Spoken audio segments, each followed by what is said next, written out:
Hey everybody, I'm DJ Sixsmith. You're watching The Sit Down. Rebecca Hall here with us. Tales from the Loop on Amazon. Lots of good stuff going on. How are you? I am very well, thank you. How are you? I'm doing well. How has the quarantine been for you and your husband so far? It's been pretty nice. We haven't got much to complain about. We live in a house with a yard, and a 2-year-old is definitely keeping us occupied. So you've done a lot of great projects throughout your career. Why don't we talk about Tales from the Loop? What was the best part of that experience for you? Well, Tales from the Loop was sort of quite an unusual project. I used to do a lot of British TV, but I haven't done TV, certainly sort of American format way of making it with a showrunner and all the rest of it for ever. So I was curious about it. And also when I found out about it, I was told that it was inspired by artwork, which was quite an arresting idea because it definitely suggested that it would have a sort of aesthetic sensibility and be visually arresting. So I was taken with it, and then I was very surprised to find out that despite being quite high concept, though, it's essentially human and based in character-driven stories and incredibly moving. So I was sold. So what was most interesting in terms of jumping back into TV, since you hadn't done it in quite some time? What were some of the tricks of the trade that, pop to mind right now? There aren't any really. It's totally, it's the same thing. It's just longer. Do you miss British TV? Do you miss the British style of things? I don't know that there's a difference these days. I mean, most British television is a co-production with, Netflix or Amazon or any number of these American companies. So I feel like the whole thing has become very global, and part of the same thing. Yeah, I mean, people can just watch the show whenever they want. They can binge the entire thing, which is really wild, especially your show. Just rip right through it, right? Did you binge all of Tales from the Loop? I haven't done it yet, but I'm sure people have done it, right? I'm sure they have. It's quite meaty. I found when I was watching it, I found like one episode was enough. I had to think about it. I was quite affected by it emotionally, and then I had to move on and watch another one the next day. Some shows are like that, where it's like you kind of have to break it off because you can only take so much physically, emotionally, mentally, but then you have more to watch, which is a nice thing too. Exactly. How about working with Jonathan Pryce? What were some of the cool moments in doing that? I was very excited to work with Jonathan Pryce. He was someone that I've admired for a long time. I've known him a little bit, so it was nice to have a fellow Brit on set. We had a great time together. He's incredible. I don't think we spent a lot of time sort of talking about process or acting or anything like that. When the cameras were rolling, we did our bit, but the rest of the time, I feel like we gossiped about people we knew in common. I feel like that's the best way to get through these long days, because you guys are hanging out for like 14 hours. You don't want to just talk about acting and TV and all that stuff. Like you want to just talk about. You can't talk about this. You can't. Yeah. You just have to get out of it, actually. Who are some other people you've worked with along the way that have really moved you or you've learned a ton from? Because, I look at your story and, Christopher Nolan is obviously somebody that came up along the way, and Ron Howard and people like that. But who pops to mind for you? I mean, everybody. I mean, that's an annoying response for you, but that's the truth. I don't think you can't. Everything that you do in any career is just, experience and learning for the next one. And I've been really fortunate to have so much, and from a really young age, I was born into a family that taught me an awful lot about it. So I've had a lot of exposure. Yeah, you've been doing this from a super young age. So what have been some of the most interesting parts of the journey? Because it's hard for people to sustain it, through multiple decades of their life. What have been some of the challenges for you? I suppose it's like having the courage to not think about your career as some sort of ladder to climb, and that everything naturally progresses in a sort of linear fashion. And having the courage to know that it's all peaks and troughs, and you might get something that you love tomorrow and you might get nothing tomorrow, or and so that ultimately the best thing that you can do is just pick the projects that you want to do, not for any other reason, but because they're going to creatively challenge you. What's most important for you when you're picking a project? You mentioned the creative challenge. The script is something that people love to say, but what are things that you like to look out for in particular? I don't really know what the criteria is. I think it has to be something along the lines of, if it feels in my head as I'm reading the script that it's going to be a movie that I want to watch, is basically what it boils down to. And I watch everything, so it's kind of, that can be quite a large sort of eclectic, and I watch everything for different reasons. Like everyone, I watch something because I want to be entertained or distracted, and then I watch something because I want to feel something, or I want to like have a kind of emotional catharsis, or be moved, or learn something. And if any one of those things are peaked, then I'm in. Weirdly, it's not always about the role for me. Sometimes it's just more about the movie, or the style of filmmaking, or the filmmaker, or any of those things.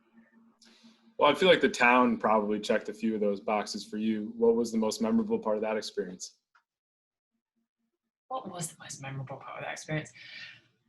I mean, I don't know, all of it. I mean, it was really fascinating to get directed by an actor who was also in the scene with you, and that was probably the most memorable part of it, just seeing how he navigated that, because it's very difficult it's a difficult thing to do,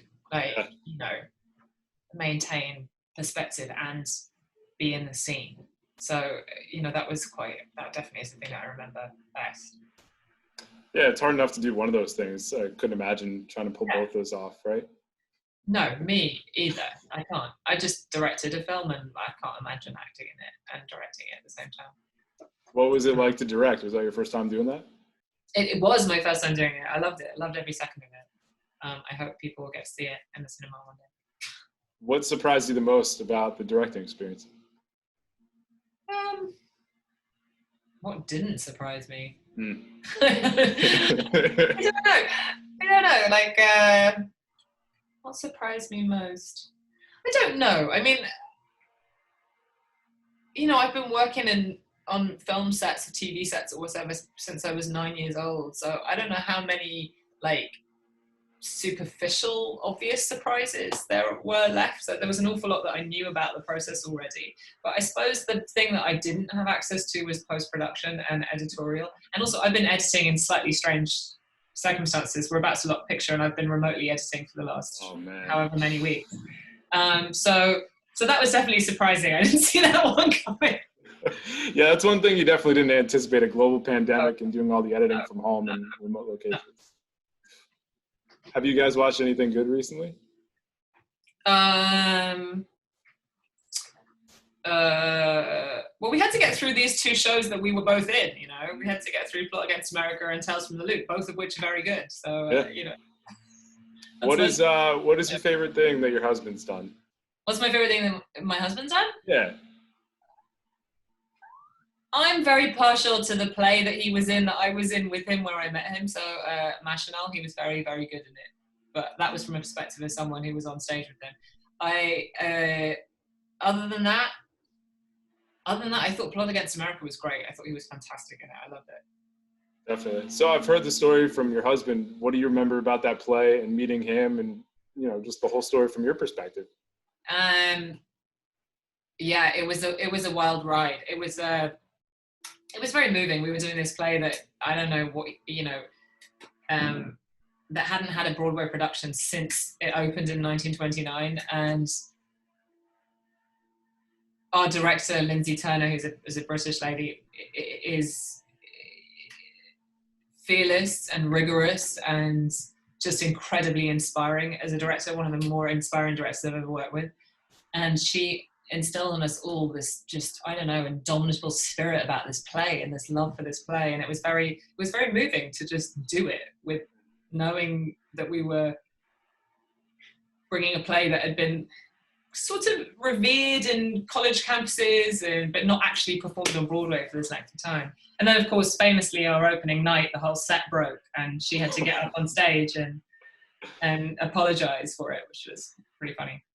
That's the amazing thing about doing theater, is that each and every night something crazy can happen. Whereas where you're doing a TV show or a film, it's just like you cut and you go on to the next.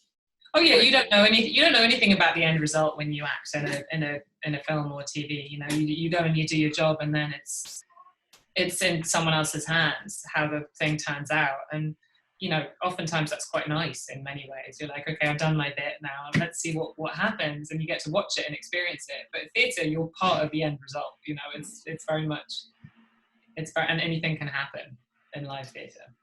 Do you see yourself going back to the theater at some point? Oh yeah, always. I'll always do plays. Yeah, without question. Yeah. What is the hardest part about going from the theater to film and TV? I don't know. I really think of them as not being so distant ways to do my job. It's sort of, I think an actor much smarter and more eloquent than me said something about it being a bit like if you're in the gym and you only stay on the treadmill and you never lift weights, or you only lift weights and you never get on the treadmill. Like, both work out different parts of the muscle, but it's the same muscle. That's sort of how I think about it. I don't know. It's definitely more physically challenging, just the night after night having to go through the whole thing, as opposed to hit a piece of something once and hope that the light was right, or that the sound got recorded, or that someone didn't, mess up the camera move. But so, it's sort of the same but different. Like, you, on any given day on a film set, there's the possibility that you have to do the same thing over and over and over and over and over again, but you only need to do it perfectly once. Right. Does it interest you at all that, like, we in America seem to have this fascination with British television now? Like, a bunch of these shows have kind of spilled over and have really become a big thing. Like, I mean, Fleabag. Really? Like what? Well, I mean, Fleabag is kind of the most recent one I can think of. Right. But I feel that's been going on for years. Americans have always British TV. It feels like it's been going on for a while. Can you sense, like, when it kind of first started, or like, is it at all a trippy to you that, like, stuff maybe back in England wouldn't have had the same effect? I think it's constant. Like, I'm a child of an American mother and a British father, so I'm literally a cross-pollination. But there is a cross-pollination that happens. Like, the two countries, a culture has always been in dialect with each other forever, and dialogue rather. And I couldn't say when I don't think it's a trend. I think it's just there's a sort of fascination from Americans with British culture, and there's a fascination with Brits with American culture. Sure. It's always been that way. No doubt. Well, Rebecca, thanks so much for hanging out. Best of luck with everything, and we'll talk to you down the road, all right? Thank you. See you later.